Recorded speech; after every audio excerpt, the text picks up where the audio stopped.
Kamusta mga idol? Kanina napaisip ako kung ano nga ba ang aming uulamin mamaya. Pero dahil may request itong asawa ko, sabi niya magmiminudo daw muna kami. Kaya ito, pinagbigyan ko na. At kanina after ko maghatid sa kanya sa trabaho niya, dali-dali na rin akong dumiretso papuntang palengke para mamili ng kanyang request para sa ulam namin mamaya. Baboy, patatas, carrots, at bell pepper, sibuyas, at meron tayong bawang. At ito, 2 pirasong tomato sauce. At maglagay na rin tayo nito. Ewan ko kung anong tawag dito. Basta, nilalagay daw yan. Umpisahan na natin ang pagluluto.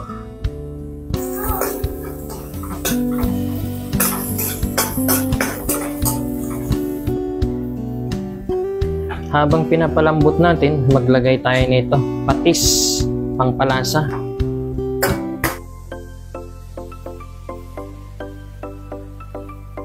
A few moments later.